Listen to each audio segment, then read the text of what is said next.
목사인 제가 부끄러운 고백을 하나 하겠습니다. 몇 년 전만 해도 아침에 눈을 뜨면 가장 먼저 핸드폰을 집어들었습니다. 카카오톡 확인하고 뉴스 보고 SNS 훑어보고 그러다 정신 차리면 이미 30분이 훌쩍 지나가 있었습니다. 기도는커녕 성경도 펼치지 못한 채 황급히 씻고 나가는 아침. 그런 날이면 하루 종일 마음 한구석이 불안하고 무언가 채워지지 않는 느낌이었습니다. 여러분은 어떠십니까? 오늘 아침 몇 시에 눈을 뜨셨나요? 그리고 눈을 뜨자마자 가장 먼저 무엇을 하셨습니까? 솔직히 말씀드리겠습니다. 많은 성도님들이 저와 비슷한 경험을 하고 계십니다. 알람을 끄고 핸드폰을 보고 오늘 해야 할 일들을 생각하고 근심과 걱정이 밀려오고 성령님께 먼저 말을 거는 것이 아니라 세상의 소리에 먼저 귀를 여는 것입니다. 그런데 어느 날 아침 성령님께서 제 마음에 이렇게 물으셨습니다. 너는 세상의 소리를 먼저 듣느냐 아니면 내 음성을 먼저 듣느냐? 그 질문이 제 가슴을 찔렀습니다. 목사인데도 불구하고 30년 가까이 신앙생활을 했는데도 불구하고 아침의 첫 순간을 하나님께 드리지 못하고 있었던 것입니다. 그날부터 저는 결단했습니다. 아침에 눈을 뜨는 순간 그 첫 호흡부터 성령님과 함께 시작하기로 말입니다. 그리고 3년이 지난 지금 제 삶은 완전히 달라졌습니다. 같은 하루 24시간인데 같은 일상을 살아가는데 그 질이 완전히 바뀌었습니다. 불안 대신 평안이 찾아왔고 근심 대신 확신이 자리 잡았으며 무기력 대신 능력이 충만해졌습니다. 무엇이 저를 변화시켰을까요? 바로 아침에 일어나자마자 성령님께 드리는 7가지 기도였습니다. 오늘 이 시간 성경 말씀에 근거한 이 7가지 기도를 여러분과 함께 나누고자 합니다. 이 기도들은 단순한 형식이 아닙니다. 이것은 성령님과의 친밀한 교제를 여는 문이며 하루를 하나님의 임재 가운데 시작하는 영적 비밀입니다. 준비되셨습니까? 그럼 함께 시작해 보겠습니다. 첫 번째 기도는 감사의 기도입니다. 눈을 뜨자마자 침대에 누워있는 그 순간 가장 먼저 해야 할 것은 감사입니다. 여러분, 혹시 아침에 눈을 뜨는 것이 너무나 당연하다고 생각하고 계시진 않으신가요? 저도 그랬습니다. 당연히 아침이 오고 당연히 눈을 뜨고 당연히 하루가 시작되는 거 아닌가? 그렇게 생각했습니다. 하지만 성경은 이렇게 말씀합니다. 예레미야가 3장 22절에서 23절입니다. 여호와의 인자와 긍휼이 무궁하심으로 우리가 진멸되지 아니함이니이다. 이것들이 아침마다 새로우니 주의 성실하심이 크시도소이다. 이 말씀을 보십시오. 아침마다 새롭게 주어지는 것이 무엇입니까? 바로 여호와의 인자와 긍휼입니다. 우리가 오늘 아침 눈을 뜰 수 있었던 것은 우연이 아닙니다.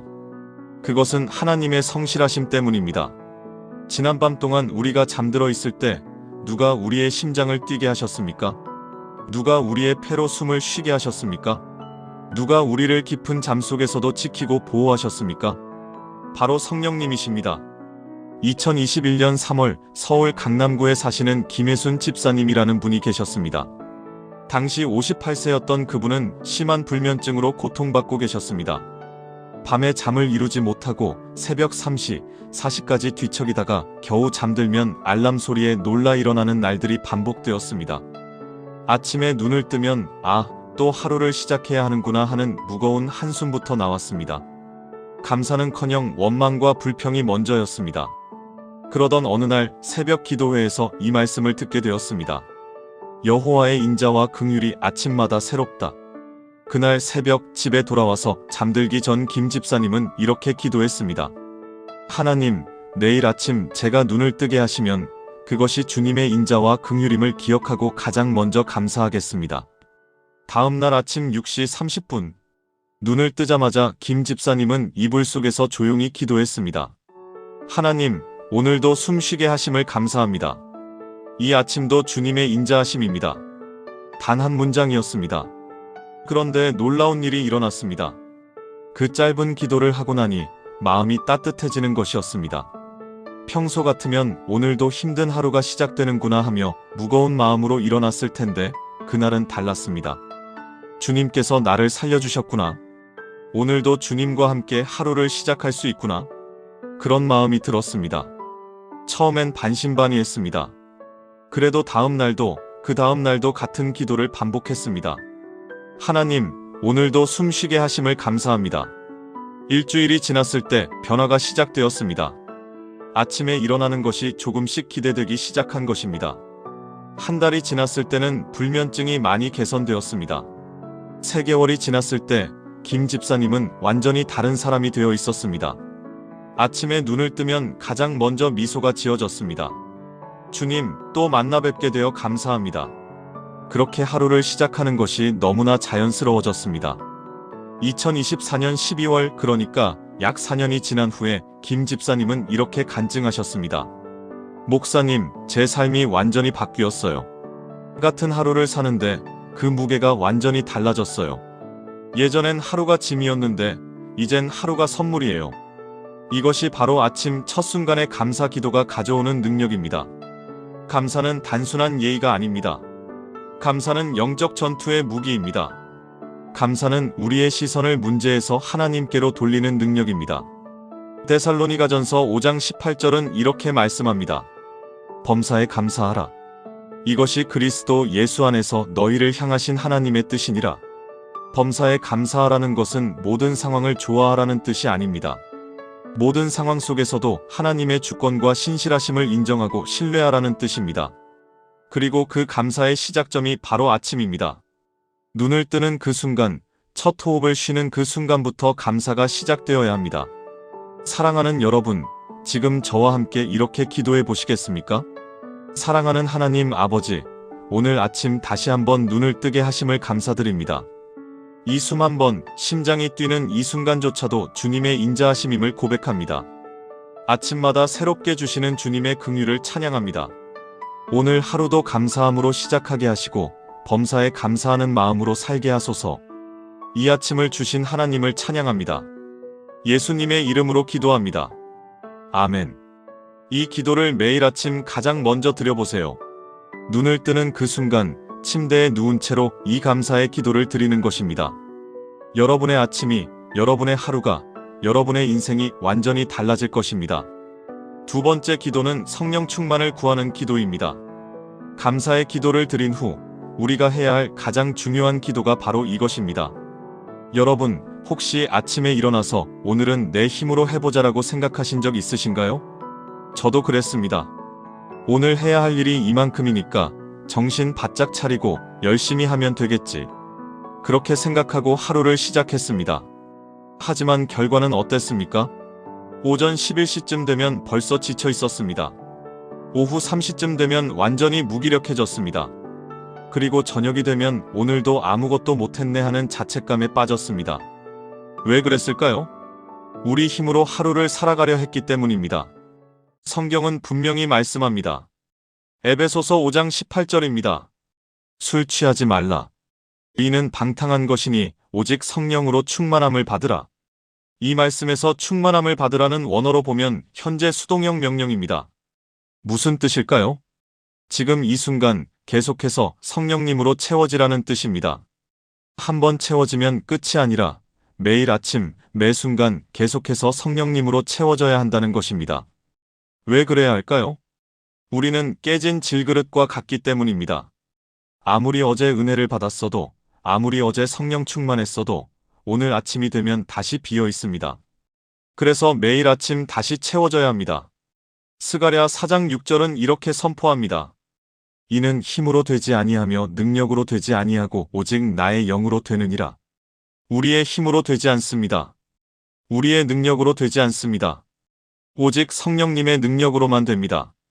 2019년 9월 부산 해운대구에 사시는 박진수 권사님이라는 분이 계셨습니다. 당시 62세였던 그분은 교회에서 구역장으로 섬기고 계셨습니다. 10가정을 돌보고 신방하고 전화하고 기도하고 헌신적으로 섬기고 계셨습니다. 그런데 문제가 있었습니다. 점점 지쳐가고 있었던 것입니다. 처음엔 기쁨으로 시작했던 섬김이 점점 무거운 짐처럼 느껴졌습니다. 아침에 일어나면 오늘 또 누구한테 전화해야 하지? 오늘 또 누구를 위로해야 하지? 하는 생각에 벌써 피곤했습니다.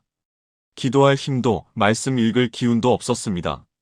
그저 의무감으로 하루를 살아가고 있었습니다. 그러던 어느 날 새벽 기도회에서 목사님께서 에베소서 5장 18절 말씀을 전했습니다. 성령으로 충만함을 받으라. 그 말씀이 박 권사님의 마음에 깊이 들어왔습니다. 아, 내가 내 힘으로 하려고 했구나. 성령님을 의지하지 않고 내 열심으로 하려고 했구나. 그날 새벽 기도를 마치고 집에 돌아와서 박 권사님은 결단했습니다. 내일 아침부터 눈을 뜨자마자 가장 먼저 성령 충만을 구하자. 다음 날 아침 5시 30분. 눈을 뜨자마자 박 권사님은 이렇게 기도했습니다. 성령님, 저를 채워주소서. 제 힘으로는 아무것도 할 수 없습니다. 오늘 하루 성령님의 능력으로 살게 하소서. 단순한 기도였습니다. 하지만 그 기도를 하고 일어나는데 뭔가 달랐습니다. 마음이 가벼워졌습니다. 오늘 하루는 내가 하는 게 아니라 성령님이 하시는구나. 그런 확신이 들었습니다. 그날 하루 똑같은 일을 했는데 피곤하지 않았습니다. 똑같이 10통의 전화를 했는데 기쁨이 있었습니다. 똑같이 신방을 갔는데 능력이 있었습니다. 신기했습니다. 다음 날도 똑같이 기도했습니다. 성령님, 저를 채워주소서. 그 다음 날도, 그 다음 날도. 일주일이 지났을 때 변화가 분명해졌습니다. 섬김이 더 이상 짐이 아니었습니다. 한 달이 지났을 때는 오히려 섬길 수 있는 것이 감사했습니다. 6개월이 지났을 때 박 권사님은 이렇게 간증하셨습니다. 똑같은 일을 하는데 완전히 다릅니다. 예전엔 제 힘으로 하려고 애썼는데 이젠 성령님이 하시고 저는 도구로 쓰임받는 거예요. 피곤하지 않고 기쁨이 넘쳐요. 그 후로 지금까지 5년 넘게 박 권사님은 매일 아침 눈을 뜨자마자 가장 먼저 이 기도를 드립니다. 성령님, 저를 채워주소서. 그리고 그 기도의 응답으로 하루하루를 능력 있게 살아가고 계십니다. 사랑하는 여러분, 우리는 혼자 살 수 없습니다. 우리 힘으로는 하루도 제대로 살 수 없습니다. 갈라디아서 5장 16절은 이렇게 말씀합니다. 내가 이르노니 너희는 성령을 따라 행하라. 그리하면 육체의 욕심을 이루지 아니하리라. 성령을 따라 행할 때 우리는 승리합니다. 성령을 따라 행할 때 우리는 능력을 받습니다. 성령을 따라 행할 때 우리는 열매를 맺습니다. 그리고 그 시작이 바로 아침입니다. 눈을 뜨는 순간 성령 충만을 구하는 것입니다. 사랑하는 여러분, 지금 저와 함께 이렇게 기도해 보시겠습니까? 전능하신 하나님 아버지, 오늘 제게 성령님을 부어주소서. 제 힘으로는 아무것도 할 수 없음을 고백합니다. 오직 성령님의 능력으로만 오늘 하루를 살 수 있습니다.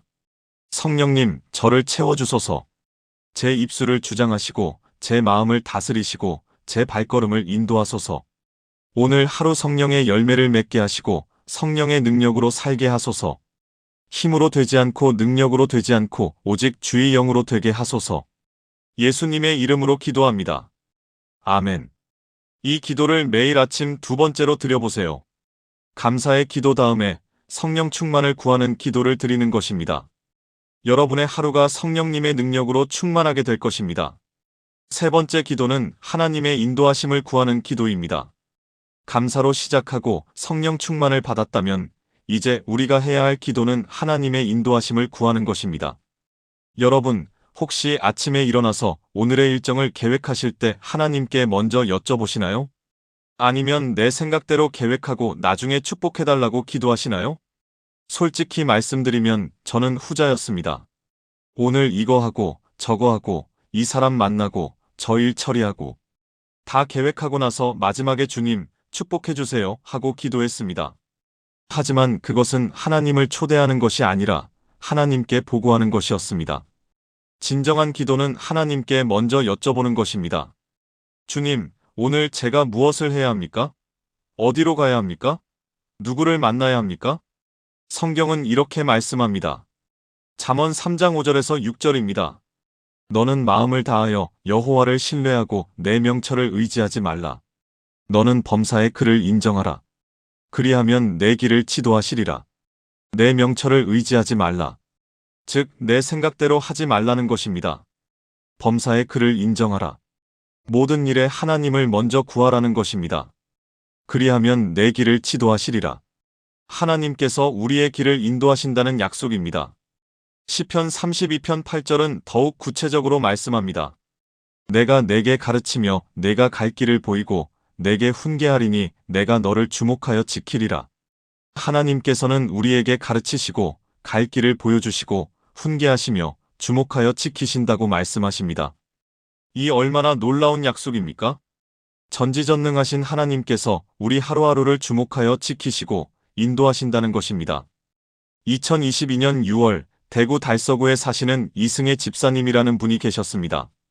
당시 55세였던 그분은 작은 식당을 운영하고 계셨습니다. 코로나로 인해 장사가 잘 안 되어서 많이 힘든 시기였습니다. 매일 아침 일어나면 걱정부터 앞섰습니다.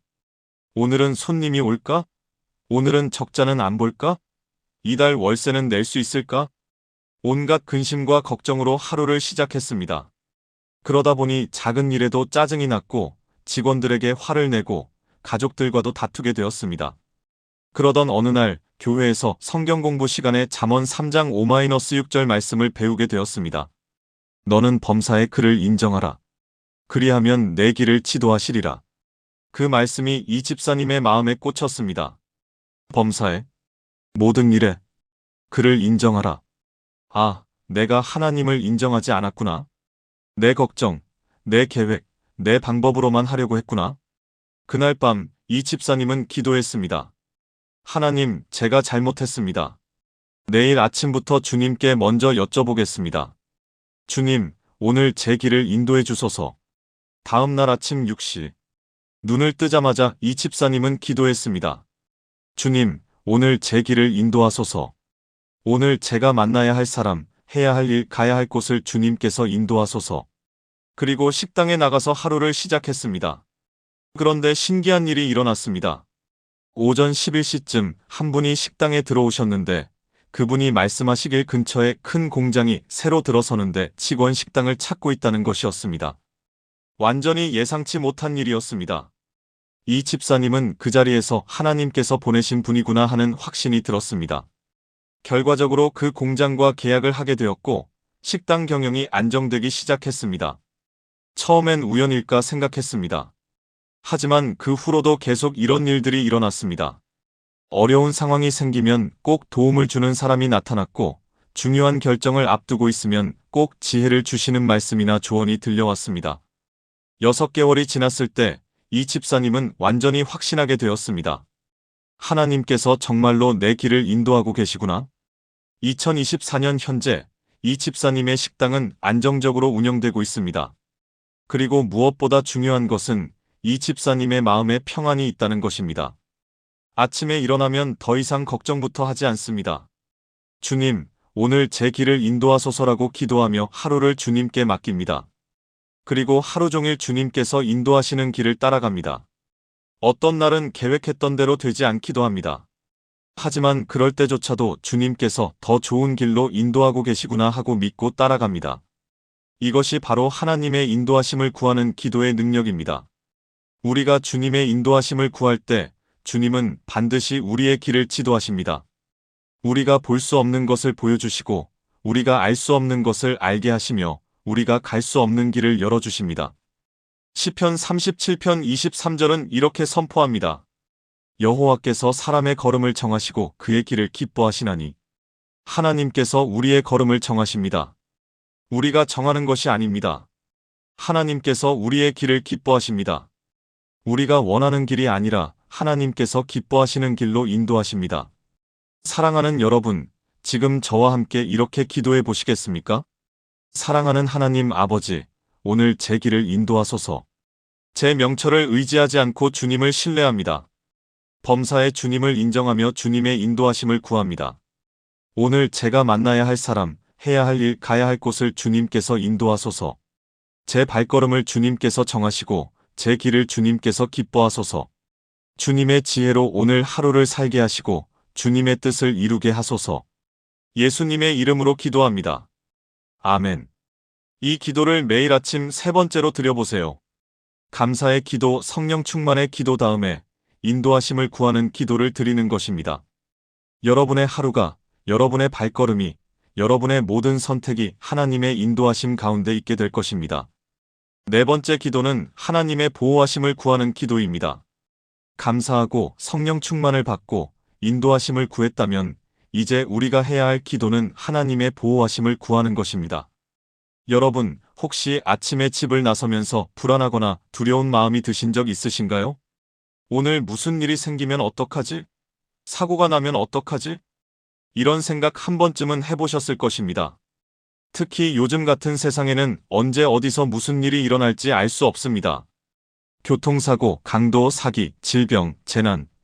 생각만 해도 두려운 일들이 너무 많습니다. 하지만 성경은 우리에게 놀라운 약속을 주십니다. 시편 121편 7절에서 8절입니다. 여호와께서 너를 지켜 모든 환난을 면하게 하시며 또 내 생명을 지키시리로단. 여호와께서 너의 출입을 지금부터 영원까지 지키시리로단. 이 말씀을 보십시오. 여호와께서 우리를 지키신다고 말씀하십니다. 모든 환난을 면하게 하시고 우리의 생명을 지키시고 우리의 출입을 영원까지 지키신다고 약속하십니다.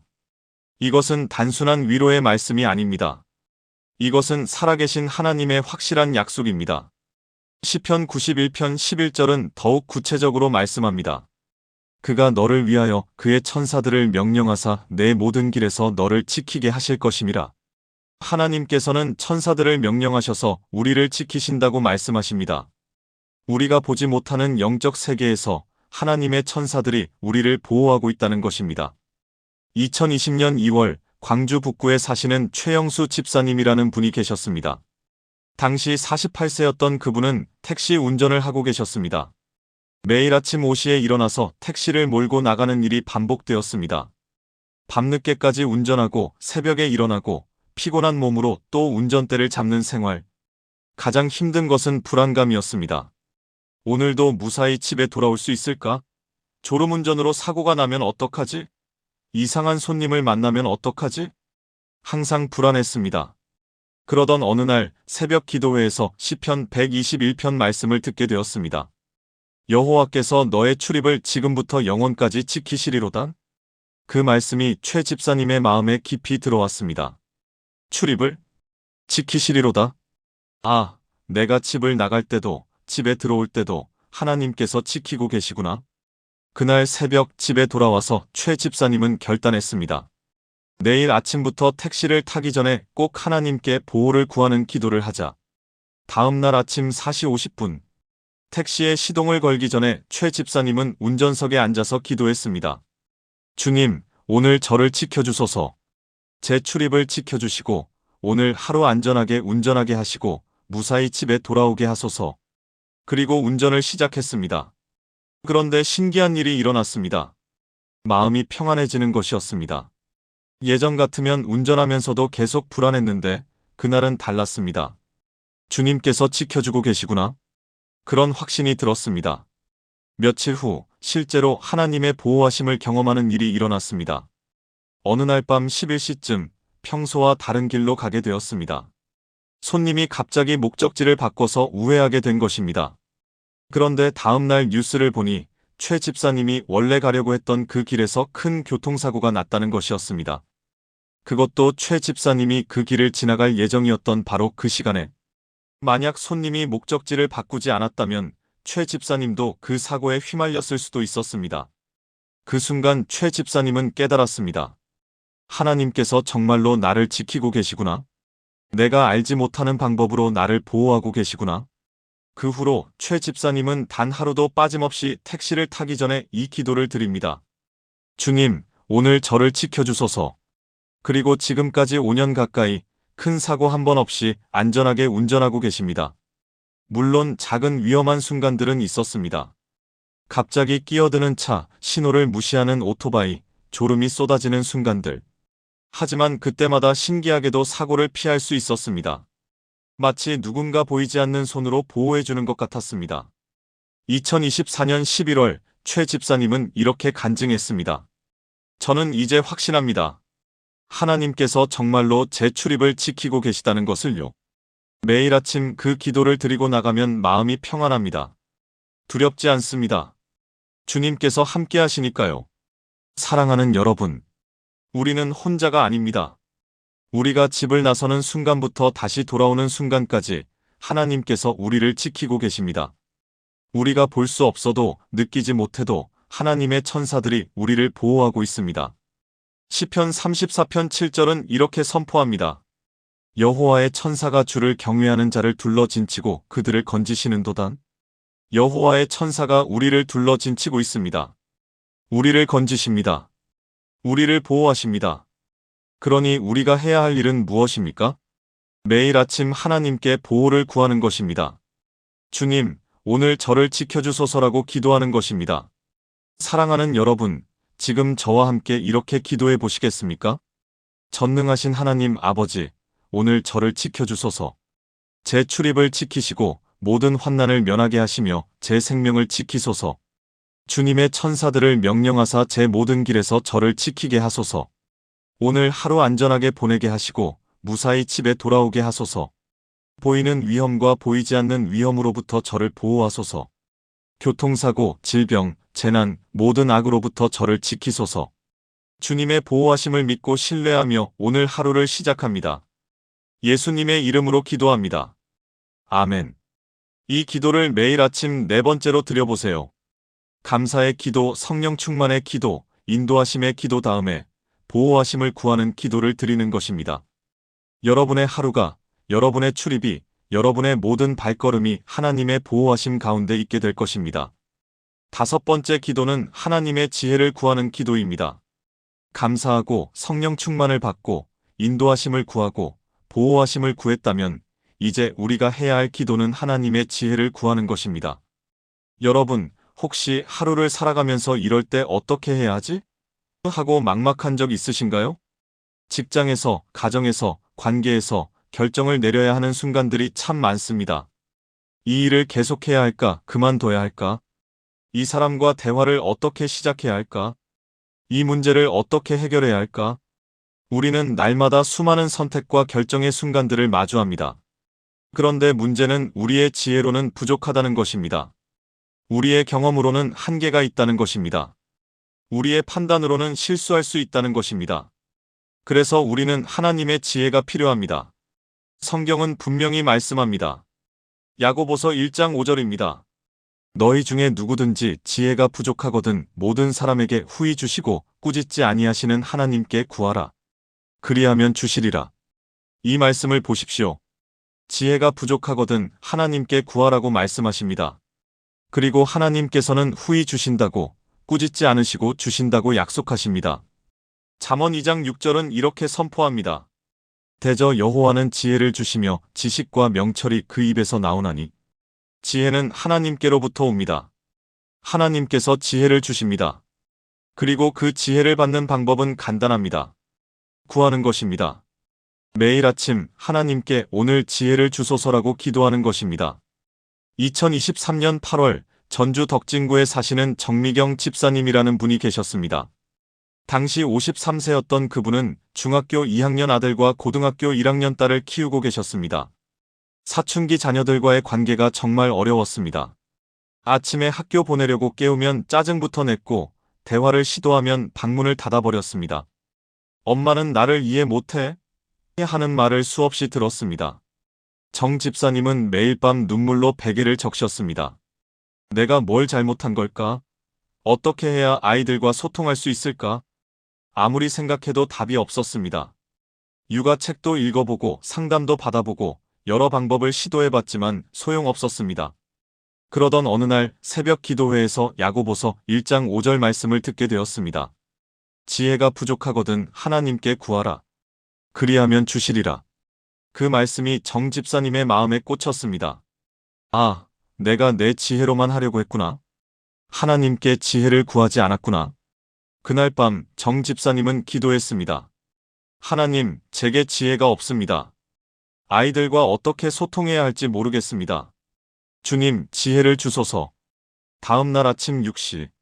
눈을 뜨자마자 정 집사님은 이렇게 기도했습니다. 주님, 오늘 지혜를 주소서. 아이들과 대화할 때 지혜로운 말을 하게 하소서. 아이들의 마음을 이해할 수 있는 지혜를 주소서. 그리고 평소처럼 아이들을 깨우러 갔습니다. 그런데 신기한 일이 일어났습니다.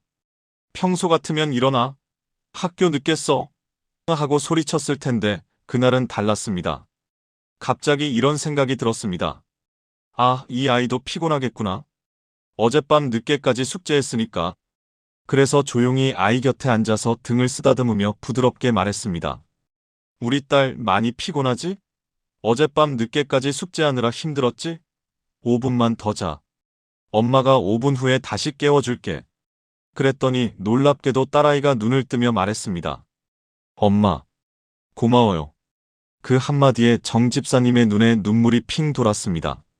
딸아이가 자신에게 감사하다고 말한 게 얼마 만인지 기억도 안 날 정도였습니다. 그날부터 정 집사님은 매일 아침 이 기도를 드렸습니다. 주님, 오늘 지혜를 주소서. 그리고 놀라운 일들이 계속 일어났습니다. 아들이 게임만 하고 있을 때 예전 같으면 게임 그만하고 공부해 하고 소리쳤을 텐데 갑자기 이런 생각이 들었습니다. 아, 이 아이는 스트레스를 게임으로 푸는구나. 그래서 조용히 옆에 앉아서 물었습니다. 요즘 학교에서 힘든 일 있어?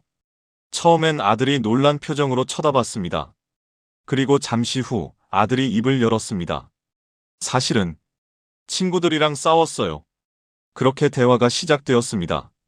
3개월이 지났을 때 정 집사님과 아이들의 관계는 완전히 달라져 있었습니다.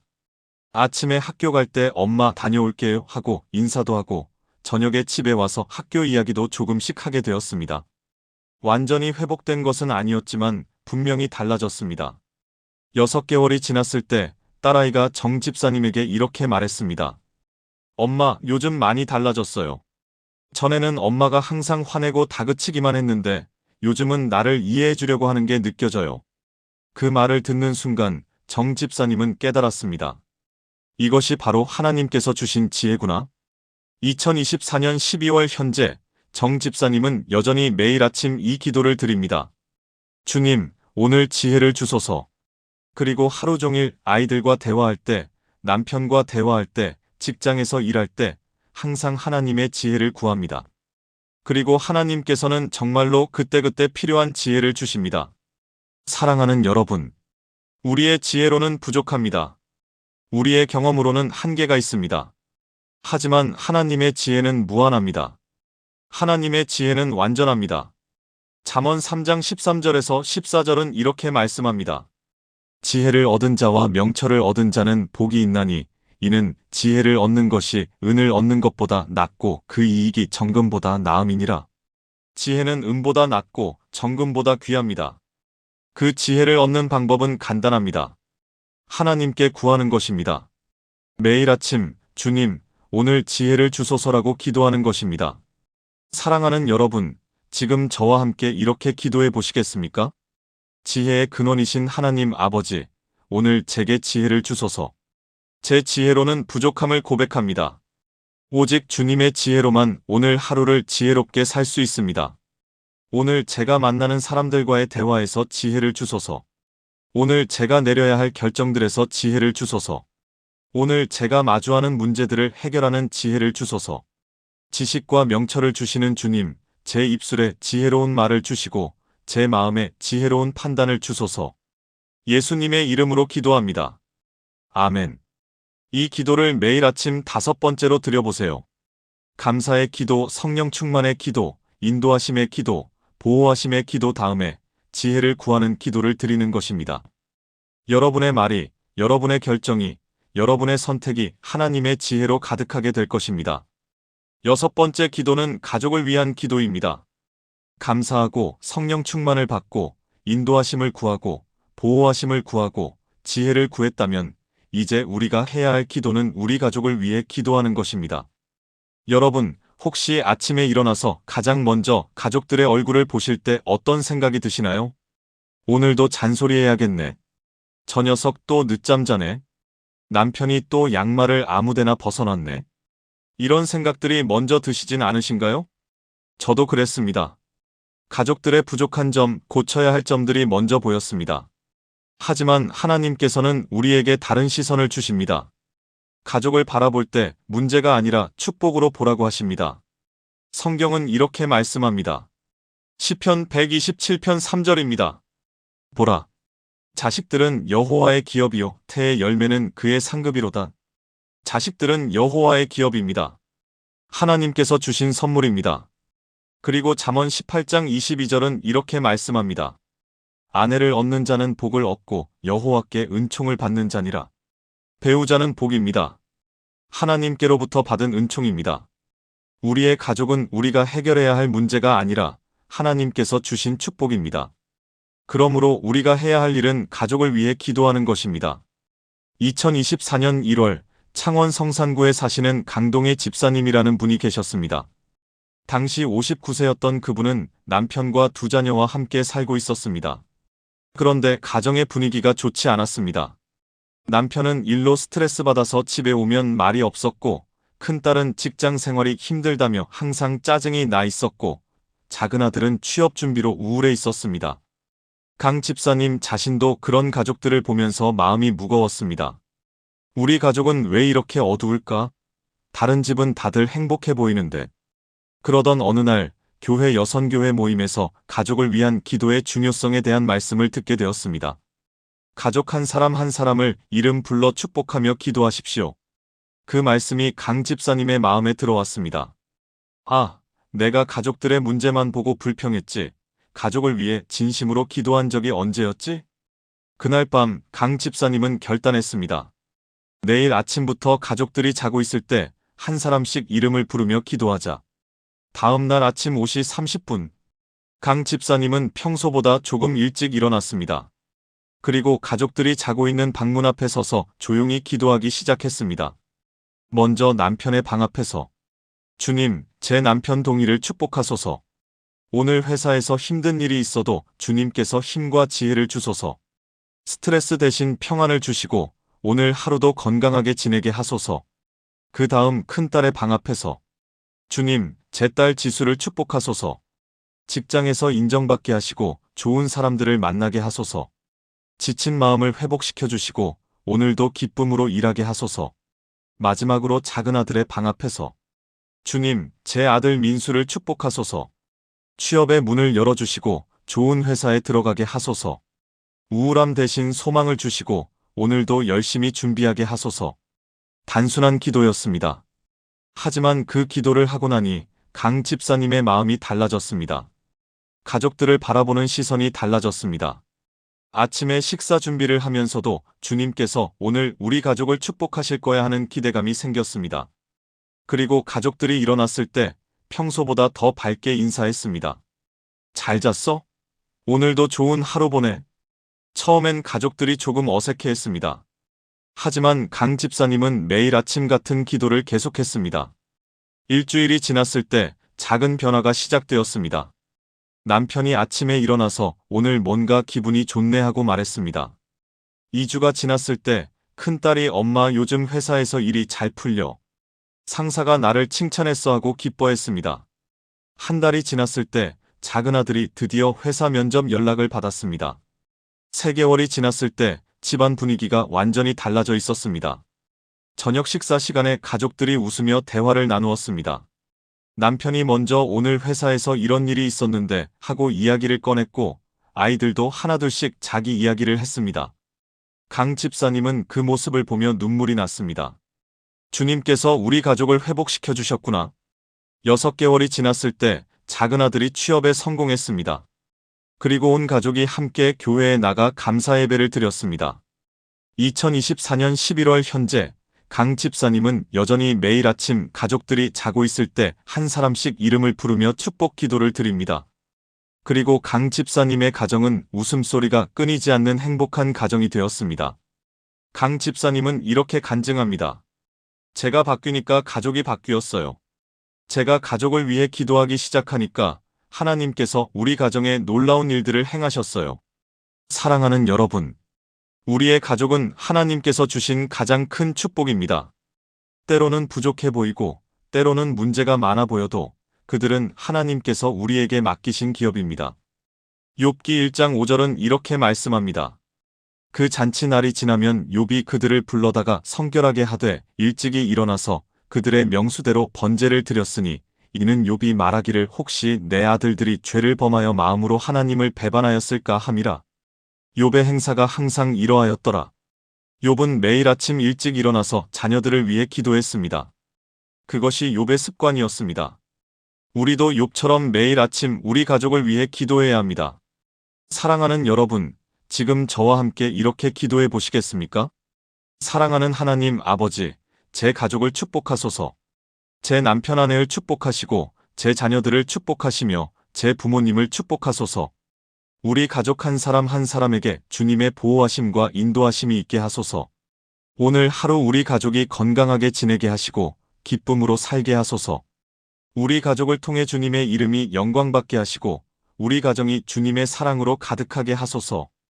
우리 가족 모두가 주님을 사랑하고 섬기는 가정이 되게 하소서. 예수님의 이름으로 기도합니다. 아멘.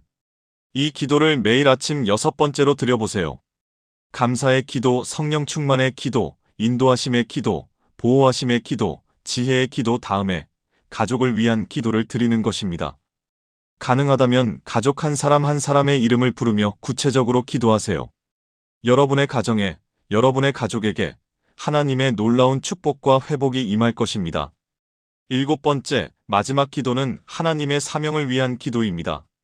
감사하고 성령 충만을 받고 인도하심을 구하고 보호하심을 구하고 지혜를 구하고 가족을 위해 기도했다면 이제 우리가 해야 할 마지막 기도는 하나님께서 우리를 사용하시도록 구하는 것입니다.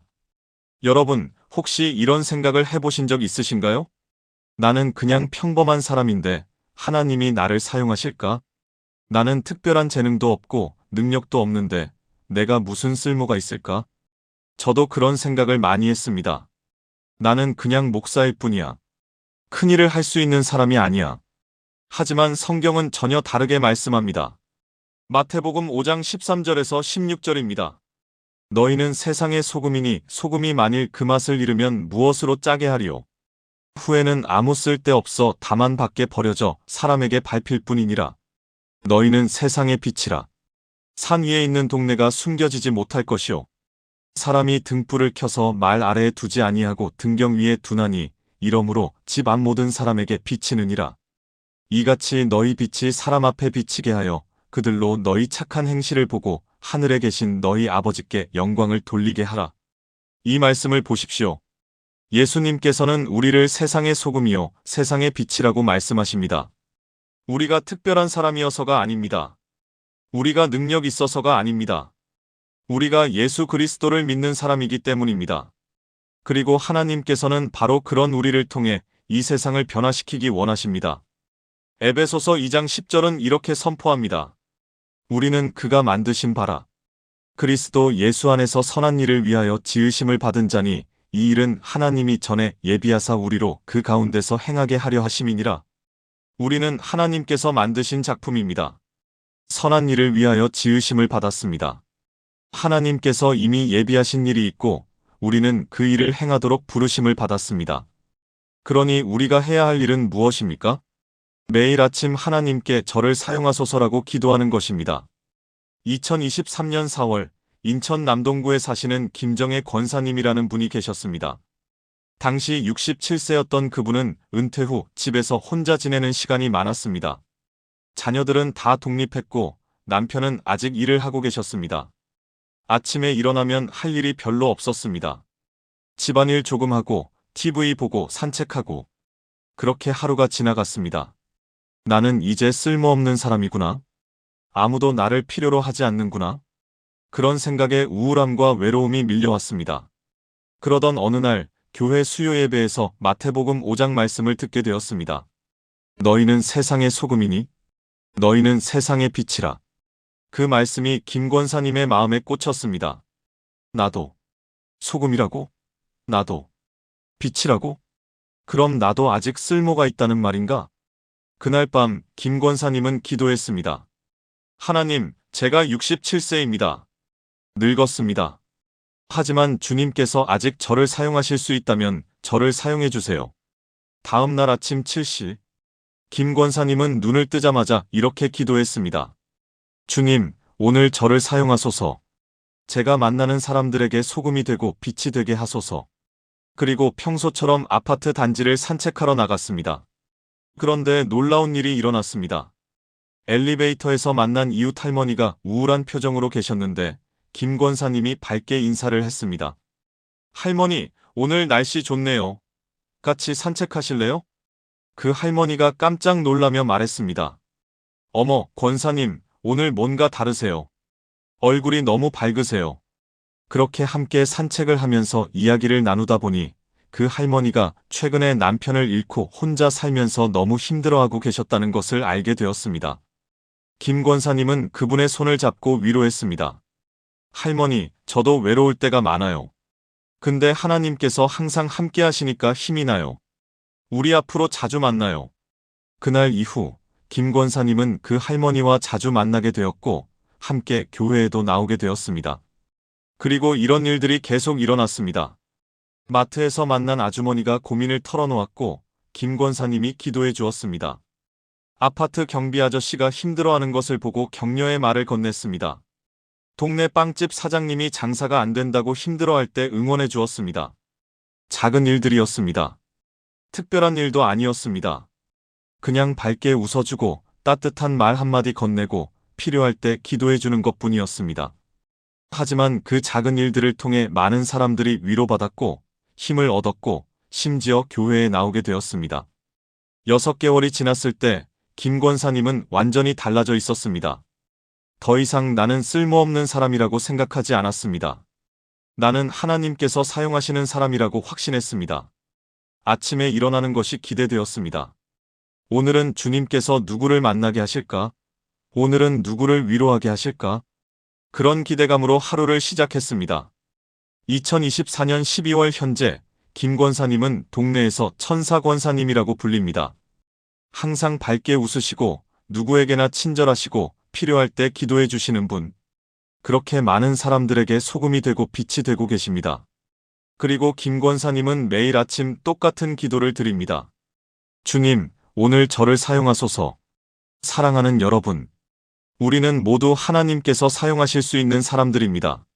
나이가 많든 적든, 능력이 있든 없든, 부자든 가난하든, 하나님께서는 우리 모두를 통해 이 세상을 변화시키기 원하십니다. 고린도후서 5장 20절은 이렇게 선포합니다. 그러므로 우리가 그리스도를 대신하여 사신이 되어 하나님이 우리를 통하여 너희를 권면하시는 것 같이 그리스도를 대신하여 간청하노니 너희는 하나님과 화목하라. 우리는 그리스도를 대신한 사신입니다. 하나님께서 우리를 통하여 일하십니다. 우리를 통하여 말씀하십니다. 우리를 통하여 사랑하십니다. 그러니 우리가 해야 할 일은 무엇입니까? 매일 아침 하나님께 저를 사용하소서라고 기도하는 것입니다. 그리고 하루 종일 하나님께서 사용하실 수 있도록 준비하는 것입니다. 사랑하는 여러분, 지금 저와 함께 이렇게 기도해 보시겠습니까? 사랑하는 하나님 아버지, 오늘 저를 사용하소서. 저는 주님의 작품이며 선한 일을 위하여 지으심을 받았음을 고백합니다. 오늘 제가 만나는 모든 사람들에게 소금이 되고 빛이 되게 하소서. 제 말 한마디, 제 행동 하나하나를 통해 주님의 사랑이 전해지게 하소서. 제 눈을 통해 주님께서 보시고, 제 귀를 통해 주님께서 들으시며, 제 손을 통해 주님께서 일하소서. 오늘 하루 그리스도를 대신한 사신으로 살게 하소서. 제가 가는 곳마다 주님의 향기가 나게 하시고, 제가 하는 일마다 주님께 영광이 되게 하소서. 예수님의 이름으로 기도합니다. 아멘. 이 기도를 매일 아침 7번째로 드려보세요. 감사의 기도, 성령 충만의 기도, 인도하심의 기도, 보호하심의 기도, 지혜의 기도, 가족을 위한 기도 다음에 사명을 위한 기도를 드리는 것입니다. 여러분의 하루가, 여러분의 만남이, 여러분의 모든 순간이 하나님께서 사용하시는 시간이 될 것입니다. 사랑하는 여러분, 지금까지 나눈 7가지 기도를 하나로 엮어 함께 기도하겠습니다. 매일 아침 이 기도를 드리며 하루를 시작하시기 바랍니다. 함께 기도하시겠습니까? 전능하신 하나님 아버지, 오늘 아침 다시 한번 눈을 뜨게 하심을 감사드립니다. 여호와의 인자와 긍휼이 아침마다 새로우니 주의 성실하심이 크시도소이다. 이 수만 번 심장이 뛰는 이 순간조차도 주님의 은혜임을 고백합니다. 주님, 오늘 저를 성령으로 충만하게 채워주소서. 제 힘으로는 아무것도 할 수 없음을 고백합니다. 오직 성령님의 능력으로만 오늘 하루를 살 수 있습니다. 성령님, 제 입술을 주장하시고 제 마음을 다스리시고 제 발걸음을 인도하소서. 주님, 오늘 제 길을 인도하소서. 제 명철을 의지하지 않고 범사의 주님을 인정합니다. 오늘 제가 만나야 할 사람, 해야 할 일, 가야 할 곳을 주님께서 인도하소서. 주님의 지혜로 오늘 하루를 살게 하시고 주님의 뜻을 이루게 하소서. 주님, 오늘 저를 지켜주소서. 제 출입을 지키시고 모든 환난을 면하게 하시며 제 생명을 지키소서. 주님의 천사들을 명령하사 제 모든 길에서 저를 지키게 하소서. 보이는 위험과 보이지 않는 위험으로부터 저를 보호하소서. 주님, 오늘 제게 지혜를 주소서. 제 지혜로는 부족함을 고백합니다. 오늘 제가 만나는 사람들과의 대화에서, 제가 내려야 할 결정들에서, 제가 마주하는 문제들을 해결하는 지혜를 주소서. 지식과 명철을 주시는 주님, 제 입술에 지혜로운 말을 주시고 제 마음에 지혜로운 판단을 주소서. 주님, 제 가족을 축복하소서. 제 남편 아내를 축복하시고 제 자녀들을 축복하시며 제 부모님을 축복하소서. 우리 가족 한 사람 한 사람에게 주님의 보호하심과 인도하심이 있게 하소서. 우리 가정이 주님의 사랑으로 가득하게 하소서. 주님, 오늘 저를 사용하소서. 저는 주님의 작품이며 선한 일을 위하여 지으심을 받았음을 고백합니다. 오늘 제가 만나는 모든 사람들에게 소금이 되고 빛이 되게 하소서. 제 말 한마디, 제 행동 하나하나를 통해 주님의 사랑이 전해지게 하소서. 오늘 하루 그리스도를 대신한 사신으로 살게 하소서. 감사함으로 시작하고 성령 충만으로 능력을 받으며 주님의 인도하심을 따라가고 주님의 보호하심을 신뢰하며 주님의 지혜를 구하고 가족을 위해 기도하며 주님께서 사용하시는 하루가 되게 하소서. 예수님의 이름으로 기도드렸습니다. 아멘.